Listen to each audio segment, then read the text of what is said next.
ဆူတောင်းလေးကောင်းလိုက်တာအကယ်၍အသက်ရှည်ရှည်နေခွင့်ရခဲ့မယ်ဆိုရင်ပေါ့။အိုမင်းမစွမ်းနဲ့ဘသူမှကူမထမ်းကျင်တဲ့အရွယ်အနေထားထိအသက်ခန္ဓာကိုမရှိလိုပါဘူး။ဩဃာသကြောကျိုးနဲ့ငါးပါးသီလ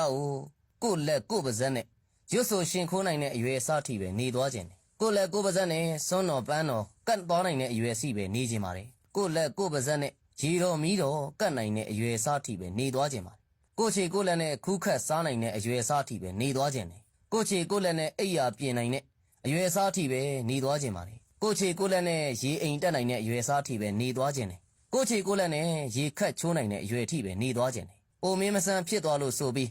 တဦးတယောက်ရဲ့ပမာမခန့်ပြူတာမျိုးလည်းမခံခြင်းသလိုတဦးတယောက်ရဲ့ညဉ့်ညင်ပြစ်တင်တာမျိုးကိုလည်းမခံခြင်းဘူးကိုကြောင့်ဘဲကလေးတငယ်ကိုမှလည်းအပြစ်မဖြစ်စေခြင်းသလိုဘဲကလေးတငယ်ကြောင့်မှလည်းကိုဟာအပြစ်အဖြစ်မခံနိုင်ဘူးကိုချီဝဲသေးဝဲတွေကိုဘသူ့မှလည်းမလျှော်ဖို့စေခြင်းသလိုချီလို့သေးလို့နဲ့တတိမလွတ်သေးတဲ့အရွယ်စားလောက်ထိပဲနေသွားခြင်းတယ်အကယ်၍အသက်ရှည်ရှည်နေခွင့်ရခဲ့မယ်ဆိုရင်ပေါ့ယတနာ၃ပါးကိုယတနာ၃ပါးလို့အတိမတ်ပြုနိုင်တဲ့အရွယ်စားထိပဲနေသွားခြင်းတယ်အတိတတိလွတ်ပြီးတော့ရင်ထဲမှာဖျားတရားမရှိကိုခန္ဓာမှာဘာဝဲစားမှမရှိတဲ့အထိတော့နေမသွားခြင်းပါဘူးကိုမိခိုရမယ့်ပတ်ဝန်းကျင်ကိုအားနာတယ်ကိုကြောင့်သူတို့မနိုင်မနှင်းဖြစ်ရှာမှာကိုလေစိုးရိမ်နေ